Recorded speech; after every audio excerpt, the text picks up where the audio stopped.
Assalamualaikum warahmatullahi wabarakatuh.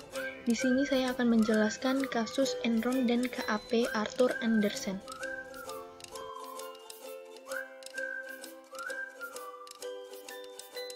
Sebelumnya saya ingin memperkenalkan diri. Nama saya Fiza Dias Delivia, NIM 2019-12014 dari kelas pengauditan 1 4A. Enron merupakan perusahaan dari penggabungan antara Internot atau penyalur gas alam melalui pipa dengan Houston Natural Gas. Kedua perusahaan ini bergabung pada tahun 1985 yang bergerak di bidang bisnis industri energi.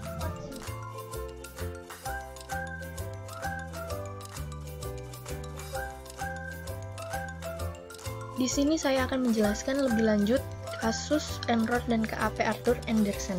Yang pertama adalah kronologi kasus, yang kedua adalah peranan manajemen perusahaan, yang ketiga adalah peranan auditor, yang keempat adalah kode etik audit yang dilanggar, yang kelima adalah dampak kasus dari kasus Enron dan KAP Arthur Andersen, yang keenam adalah solusi untuk kedepannya.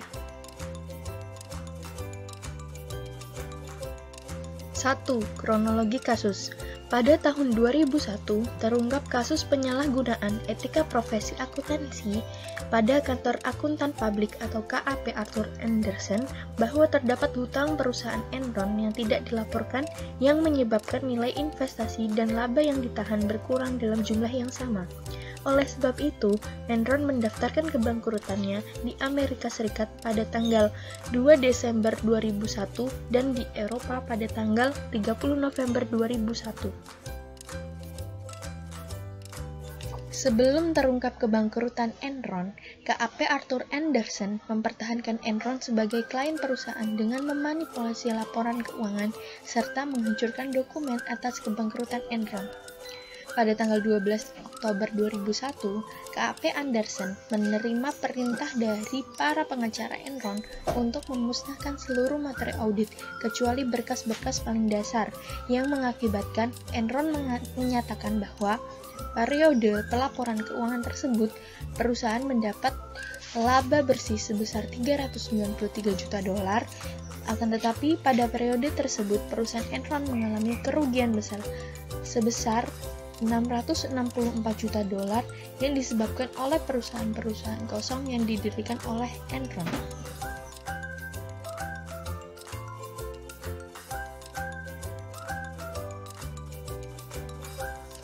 KAP Arthur Andersen menghadapi berbagai tuntutan di pengadilan.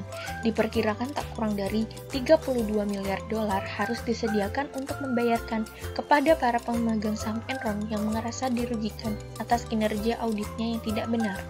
Terlebih lagi, ratusan mantan karyawan Andersen yang juga marah melayangkan gugatan kepada KAP Andersen.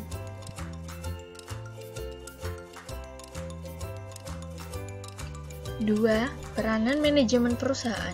1. Pertumbuhan perusahaan dijadikan prioritas utama dalam menekankan pengrekrutan dan mempertahankan klien-klien besar. Yang kedua, standar-standar profesi akuntansi dan integritas yang menjadi contoh perusahaan lainnya luntur, seiring motivasi meraih keuntungan yang lebih besar. Yang ketiga, pendiri Enron membangun perusahaan dengan hutang dan dalam kegiatan operasionalnya juga berhutang lagi ke pihak lain. Yang keempat, mantan direktur utama bersama seorang ahli keuangan untuk memanipulasi semua laporan keuangan Enron. Yang kelima, kepala pejabat keuangan berhasil memanipulasi untuk membentuk anak perusahaan yang akan digunakan oleh Enron untuk mendapatkan pinjaman dari bank.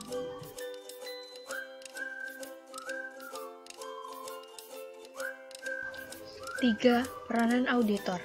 KAP Arthur Andersen mempunyai peran besar dalam kecurangan karena melakukan manipulasi sehingga laporan keuangan Enron terlihat wajar. Hal tersebut sangat bertentangan dengan tugas seorang auditor untuk memberi keterangan laporan keuangan yang diperiksa. Pada 12 Oktober 2001, KAP Arthur Andersen menerima perintah dari pengacara Enron untuk memusnahkan seluruh bukti audit.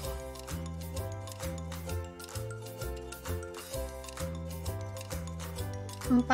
Kode etik audit yang dilanggar oleh auditor. 1. Integritas, agensi teori. Anderson sebagai KAP telah mencederai kepercayaan dari pihak stockholder atau prinsipal untuk memberikan suatu fairness information mengenai pertanggungjawaban dari pihak agen dalam mengemban amanah dari prinsipal. 2. Objektivitas pihak agen. Dalam hal ini, manajemen Enron telah bertindak secara rasional untuk kepentingan dirinya atau self-interest oriented dengan melupakan norma dan etika bisnis yang sehat.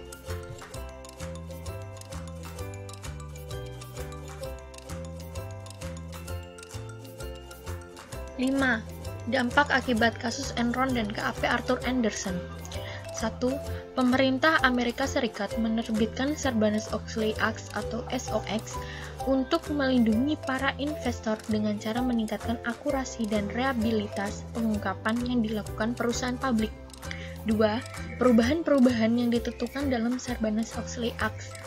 Yang ketiga, SOX melarang pemusnahan atau manipulasi dokumen yang dapat menghalangi investigasi pemerintah kepada perusahaan yang menyatakan bangkrut.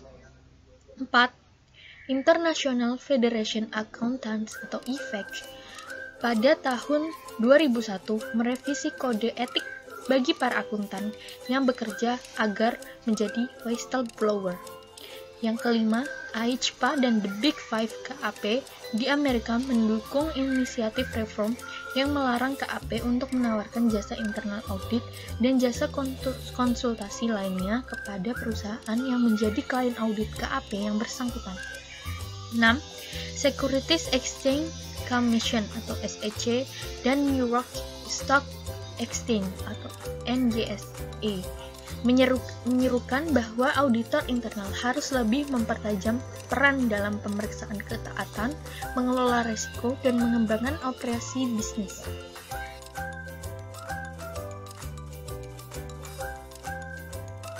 Enam, solusi untuk kedepannya. Yang pertama adalah model kepemimpinan harus memiliki tanggung jawab dan integritas yang tinggi.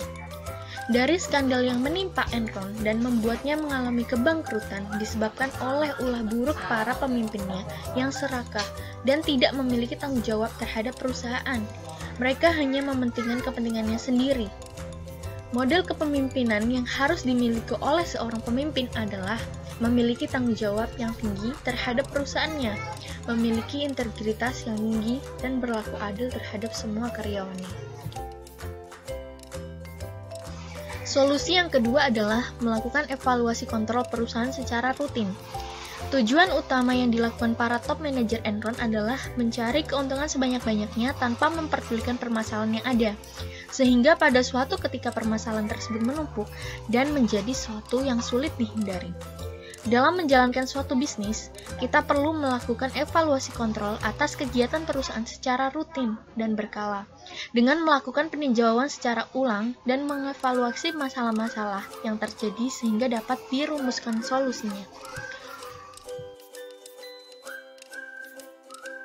Solusi yang ketiga adalah menaati peraturan yang berlaku untuk memperoleh keuntungan perusahaan. Mencuatnya kasus Enron ini merupakan skandal penipuan yang sangat berkelas dan hanya melibatkan para petinggi Enron saja, atau disebut white collar crime, untuk mendapatkan keuntungan yang tinggi dengan cara licik mensiasati peraturan yang ada.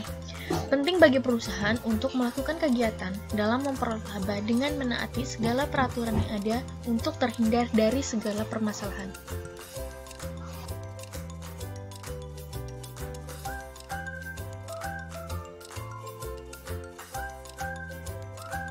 Sekian penjelasan dari saya mengenai kasus Enron dan KAP Andersen. Kurang lebihnya mohon maaf. Terima kasih.